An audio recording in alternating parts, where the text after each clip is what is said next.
वैष्णव बैरागी। कल्पतरु देवमाला का वो दरख्त है जो समुंदर मंथन से निकला था और उसके फूलों में अपनी मर्जी के मुताबिक कोई सी भी खुशबू सूंघी जा सकती थी और जो हर ख्वाहिश पूरी कर देता था। शांति निकेतन में ब्रह्मो मंदिर के पास एक पुराना बरगद खड़ा है। दीपाली सरकार उसे अपना कल्पतरु समझती है क्योंकि एक रोज़ उस दरख्त ने बड़े अनोखे और गैर मुतवक्को अंदाज में उसकी एक ख्वाहिश पूरी कर दी। ईस्टर्न रेलवे की साहबगंज लूप लाइन पर कलकत्ते से 100 मील के फासले पर संथाल परगना के नज़दीक बोलपुर एक जगह का नाम है। बोलपुर आज से 100 बरस पहले अपने डाकुओं के लिए मशहूर था क्योंकि इस इलाके की कंकरीली ज़मीन में खेती बाड़ी नहीं हो सकती थी और यहाँ के बाशिंदे डाके डालकर अपना पेट पालते थे। वो छुरी जिससे ये डाकू मुसाफिरों का गला काटते थे बोल कहलाती थी और इसी वजह से इस वीराने का नाम बोलपुर पड़ गया था। हिमालय पर शांति की तलाश से नाकाम लौटने के बाद एक मर्तबा महर्षि देवेंद्र नाथ टैगोर जमींदार सिन्हा से मिलने पालकी में बैठे रायपुर जा रहे थे जब बोलपुर का यह सुनसान बीहड़ रास्ते में पड़ा। इस मैदान में महर्षि को एक बड़ा सायादार दरख्त नजर आया। उन्होंने पालकी वहीं रुकवा ली और दरख्त की छांव में कालीन बिछाकर मुराकबे में मसरूफ हो गए। वहां उन्होंने वैदिक हम दोहराई और महर्षि को उस दरख्त के नीचे वो शांति मिल गई जिसकी खोज में वो सारे हिंदुस्तान में घूमे थे। उन्होंने रायपुर जाकर जमींदार सिन्हा से इलाका खरीद लिया, दरख्त और बाग लगवाए। डाकुओं ने डाका डालने से तौबा की और सन 1863 में महर्षि ने अपनी आराम व आसाइश की जिंदगी त्याग कर यहाँ शांति निकेतन आश्रम कायम किया। शांति निकेतन विला तामीर करवाई और यहाँ रहने लगे। बरगद के इस दरख्त के नीचे उन्होंने एक मरमरी माबद बनवाकर उसके फाटक पर लिखवाया, आमार परनेर आराम, मुनेर आनंद, आत्मार शांति। इस दरख्त के नीचे महर्षि को खुदा मिल गया था। आज ये शांति निकेतन हिंद कदीम की जंगल की दरसगाहों की तर्ज पर बने हुए दारुल उलूम विश्व भारती इंटरनेशनल यूनिवर्सिटी के नाम से दुनिया में मशहूर है। दूसरी जंग अजीम ने गांधी और वारधा आश्रम, नेहरू और आनंद भवन और टैगोर और शांति निकेतन वाले हिंदुस्तानी को कौमी जिद्दोजहद के एक इंतहाई नाजुक मोड़ पर ला खड़ा किया है और वो शांति निकेतन की फ़िज़ाएं हमेशा की तरह पुरसुकून और नगमाबार हैं और गुरुदेव अभी जिंदा हैं और डॉक्टर नंदलाल बोस और उपेंद्र नाथ टैगोर और हिंदुस्तानी निशात सानिया के दूसरे अजीम मुसव्विर कला भवन में मौजूद हैं, मगर बैरूनी दुनिया के मामला तेज़ी से बदलते जा रहे हैं। आमार परानेर आराम, मुनेर आनंद, आत्मार शांति। सितंबर सन 1940 की एक शाम शांति निकेतन की एक नई तालिबे इल्म 3rd ईयर की दीपाली सरकार बरगद के नीचे बैठी मरमरी फाटक पर मुनक्कश उन सहरंगेज अल्फाज पर नज़र डालकर सोच रही थी। कमाल है, महर्षि को इतनी आसानी से सब कुछ हासिल हो गया था, मगर महर्षि कभी 20 बरस के भी तो रहे होंगे। अपनी नोटबुक बंद करके वो बरगद के पत्तों की नाव बनाते बनाते सोचने लगी, कल्पतरु, जिंदगी के पत्ते गिरते जा रहे हैं। अलख निरंजन, दूर से आवाज आई। उसने चौंक कर जंगल की तरफ देखा। दूर एक पगडंडी पर चंद वैष्णव बैरागी नारा लगाते तेज तेज चले जा रहे थे। दीपाली को याद आया कि ये बीरभूम है, चंडीदास की सरजमीन। उसने झुककर सुर्ख मिट्टी पर हाथ रख दिया। चंडीदास की सरजमीन। वो किताबें समेटकर हॉस्टल वापस जाने के इरादे से उठने लगी कि अचानक सामने पगडंडी पर पत्ते खड़खड़ाए। उसने नजरें उठा के देखा। एक लंबी सियाह दाढ़ी और सियाह जुल्फों वाला वैष्णव सन्यासी ऐन उसके सामने खड़ा था। वो घबरा कर खड़ी हो गई और सन्यासी को प्रणाम किया। तब उस नौजवान बैरागी ने बड़ी शगुफ्तगी से कहा, दीपाली, हम यहाँ थोड़ी देर के लिए बैठ जाएं। हमें लगता है तुम्हें रूहानियात के दर्स की अशद ज़रूरत है। दीपाली के जवाब का इंतज़ार किए बगैर वो चबूतरे पर बैठ गए और चारों तरफ नज़र डाली। फिर उसने झोले में से सिगरेट निकाल कर जलाया, मगर फौरन ही बुझा दिया। बच्चा, हम तुझसे बहुत ज़्यादा खुश हैं। तूने हमारी बहुत सेवा की है और हम तेरी बहादुरी के सख्त कायल हो गए हैं। तू वाकई कमाल की लड़की है। दीपाली ने भवें जोड़कर कहा। आप? हाँ बिटिया, दीपाली सरासीमा हो गई। आपको इस कदर रेकलेस ना होना चाहिए। अब मैं किसी की आया वाया बनने नहीं जाऊंगी। रेकलेस? ये शांति निकेतन तो अपना पुराना अड्डा है बच्चा। बरगद के नज़दीक मरमरी इबादत गाह में किसी ने चिराग जला दिया। फिर कदमों की चाप दूर हो गई। तू पूजा पाठ नहीं करती बिटिया? दीपाली ने कोई जवाब नहीं दिया। सन्यासी ने फाटक पर लिखे हुए अल्फाज पर नज़र डाली। फिर वो भी किसी सोच में डूब गया। अब शाम का अंधेरा गहरा हो गया था। आप? आपको कैसे मालूम हुआ कि मैं इस वक्त यहाँ मिल जाऊंगी? चंद लम्हों बाद दीपाली ने सर उठाकर उससे पूछा। वो अपने ख्यालों से चौंका और दफतन हंस पड़ा, अपने इल्म के जोर से। फिर कुछ तवक्कुफ के बाद उसने कहा, हमें तेरे मुताल्लिक सब मालूम रहता है बच्चा। हम जानते हैं कि तू रोज शाम को यहाँ बैठकर अपना होमवर्क करती है। तो बतलाइए अब मेरे लिए क्या काम है? दीपाली ने जरा दुरुस्ती से कहा।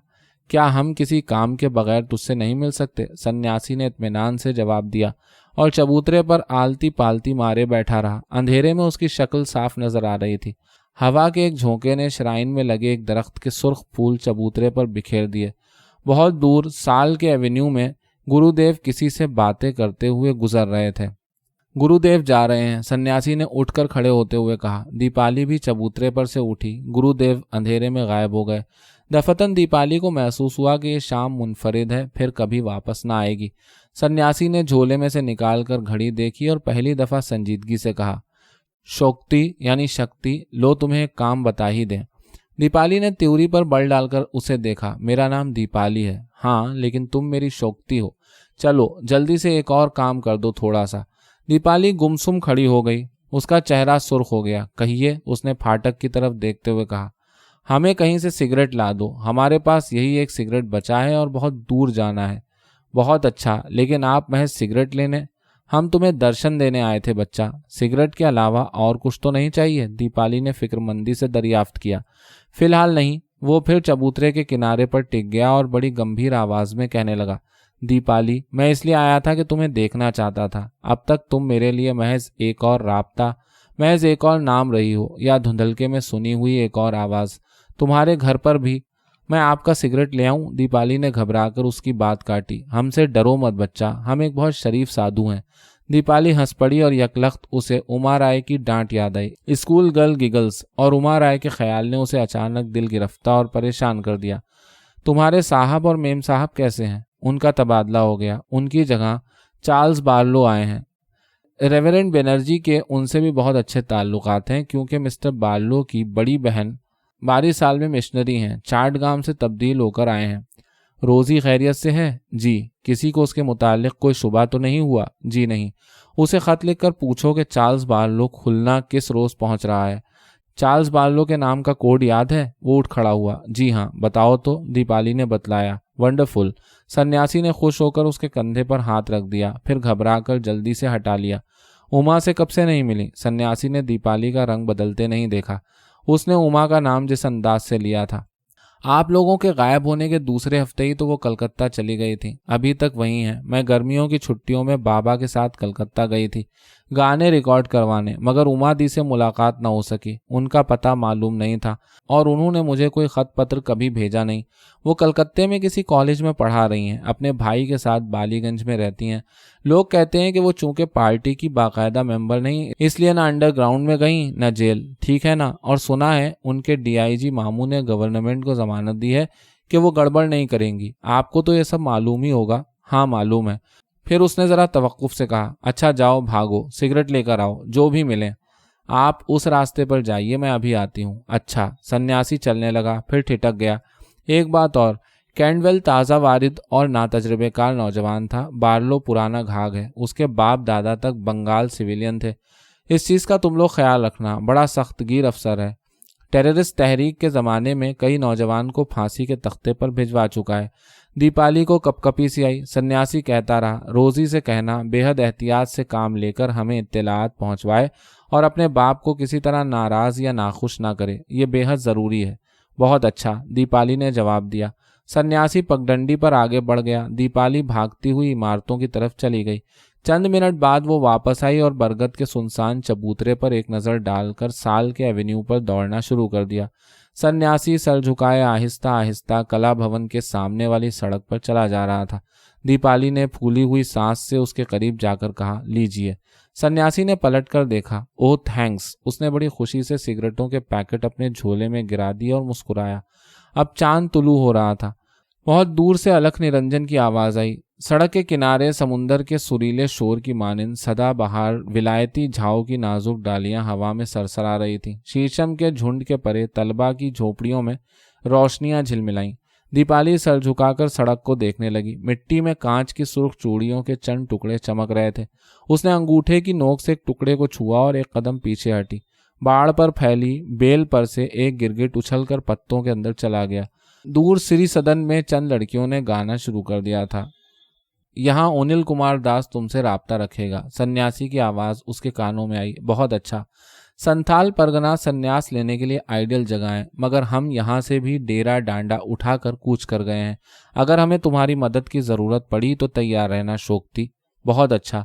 करीब से चंद संथाल औरतें सरों पर टोकरे उठाए गुजर गईं। उनके पीछे तलबा की एक टोली टहलती हुई आ रही थी। अच्छा, जीती रहो बच्चा, खुश रहो, हम जाते हैं। सन्यासी ने आशीर्वाद दी और तेजी से आगे बढ़ गया। दीपाली उसे चांदनी के खुनुक धुंधलके में गायब होते देखती रही। फिर वो आहिस्ता आहिस्ता वापस हुई। बरगद का चबूतरा अब भी सुनसान पड़ा था। आज शाम मैं सोच रही थी कि काश उसने एक पत्ता उठाकर नाक से छुआ और अपने आप से कहा, कल्प तरु। फिर उसने दरख्तों के उस झुंड का चक्कर लगाया। ब्रह्मो माबद में चिराग सुकून से जल रहा था। आमार प्राणेर आराम, मुनेर आनंद, आत्मार शांति, उसने चुपके से दिल में दोहराया और दिल ही दिल में मुस्कुराती रोजी बनर्जी को खत लिखने के इरादे से अपने कमरे की समत रवाना हो गई।